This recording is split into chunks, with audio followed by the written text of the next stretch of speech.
안녕하세요. 책골라주의 조쌤입니다. 직장생활 하다 보면 힘들 때가 있습니다. 저도 얼마 전에 코로나19 관련해서 전화 응대를 하루에 200통 가까이 받은 적이 있거든요. 정말 힘들었어요. 그런데 제가 이 책을 읽으니까 정신이 번쩍 듭니다. 저는 힘들다는 말조차도 할 수 없는 것 같습니다. 오늘 소개할 책은 임계장 이야기입니다. 저자 조정진님은 공공기관에서 무려 38년이나 근속을 하시고 퇴직하신 우리 사회의 어엿한 자랑스러운 가장이십니다. 그러나 자녀 교육비용, 또 결혼비용, 또 주택대출 등 각종 생활고로 인해 퇴직 후 쉬지도 못하고 바로 생업전선으로 뛰어듭니다.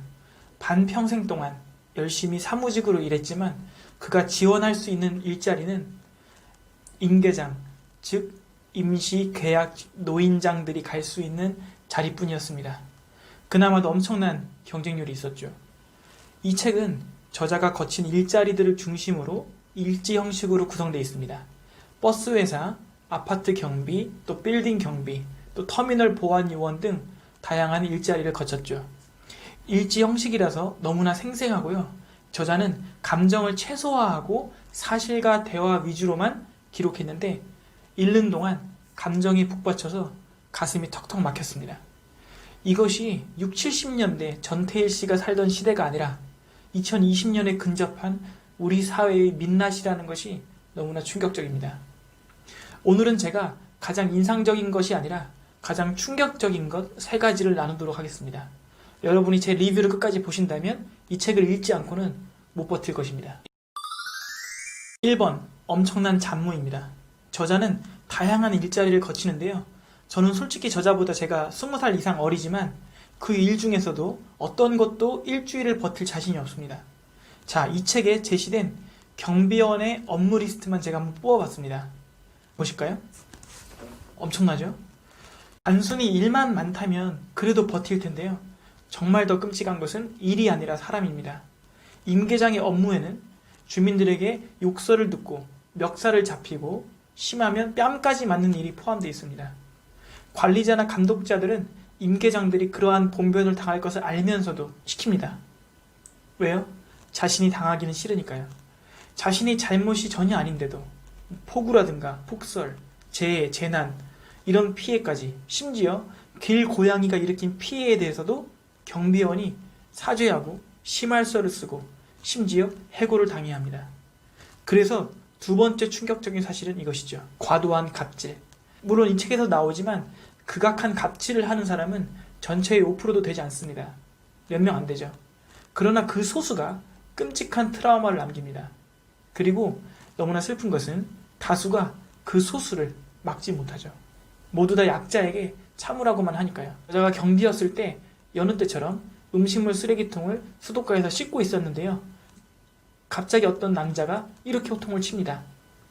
어이 경비, 이 새끼 너 전에 공기업에 근무했었다며? 거기서도 국민 세금을 마구 쓰던 습관을 아직도 못 고쳤군. 주민들 피 같은 돈 들어가는 공동수돗물을 펑펑 써? 이 새끼 당장 잘라야 할 놈이네. 네가 버린 수돗물 값은 네 월급에서 까게 해주마. 너 오늘 아주 제대로 걸렸어. 그 사람은 경비들을 괴롭히는 것을 낙으로 삼는 악성 주민이었습니다. 저자가 아파트 경비로 일하면서 가장 많이 들은 말은 잘린다, 관둬라였습니다. 그렇게 열악한 일자리마저 기다린 사람이 넘치니까요. 그리고 가장 효과적인 협박이기도 하죠. 저자가 기억하는 관둬라만 이렇게 많습니다. 엄청나죠? 10년 넘게 일한 경비원 선배의 위로 아닌 위로를 제가 읽어드리겠습니다. 마음 한켠이 무너지는 듯한 위로입니다. 자네는 경비원도 사람이라고 생각하지? 그 생각이 잘못된 것이라네. 사람이라면 어떻게 이런 폐기물 더미에서 숨을 쉴 수 있겠는가? 사람이라면 어떻게 이런 초소에서 잘 수 있겠어? 사람이라면 어떻게 성명가루가 날리는 지하실에서 밥을 먹을 수 있겠는가? 자네가 사람으로 대접받을 생각으로 이 아파트에 왔다면 내일이라도 떠나게. 아파트 경비원이 사람이라고 생각하면 경비원은 할 수가 없어. 3번, 법 제도와 정치의 무능입니다. 이 책에 여러 번 나오지만 임계장들이 상식과 인권에 부합하는 요구를 해도 오히려 법과 제도가 그들을 보호하는 것이 아니라 옥죄는 것을 발견합니다. 해고도 매우 쉽게 만들어져 있고요. 약자를 위한 시스템이 아니라 철저하게 강자와 기득권을 위한 시스템입니다. 모두 다 고다자를 위한 시스템이죠. 고르기 쉽고 다루기 쉽고 자르기 쉬운 노동자를 위한 시스템이죠. 저자가 아파트에서 징계를 받아 해고에 이르는 어처구니 없는 내용이 나오는데요. 그 징계 사유가 뭐냐면 자치회장이 호수로 화단에 물을 주라고 했는데 양동이로 물을 주었기 때문입니다. 아파트 근로자들과 지역구 의원들이 식사를 하는 자리가 있었는데요. 그 의원들은 식사를 대접하는 것은 굉장히 생색내지만 정작 경비원들이 열악한 처우 개선을 위해 조례 제정을 요구하자 자리를 피해버립니다. 왜냐하면 아파트 경비원은 소수지만 아파트 주민은 다수기 때문이죠. 정치인은 더 많은 표를 주는 곳에 봉사하기 때문이죠. 또한 2020년 3월 아파트 경비원에게 경비 업무 이외의 일을 시키면 경비업법에 위반된다는 경찰의 발표가 있었지만 정부는 시행 시기를 내년으로 미뤘습니다. 이유는 간단합니다. 대한민국의 모든 아파트들은 경비가 경비 이외의 일에 시달리고 있거든요. 만약 법대로 한다면 모든 관리소장님들이나 감독자들은 위반자가 되는 거죠. 그러니 통과시킬 리가 없죠.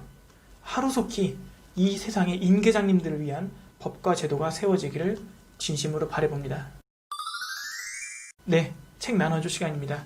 수많은 임계장들이 차별과 고통의 굴레 속에서 분투하고 있습니다. 언뜻 그런 생각이 듭니다.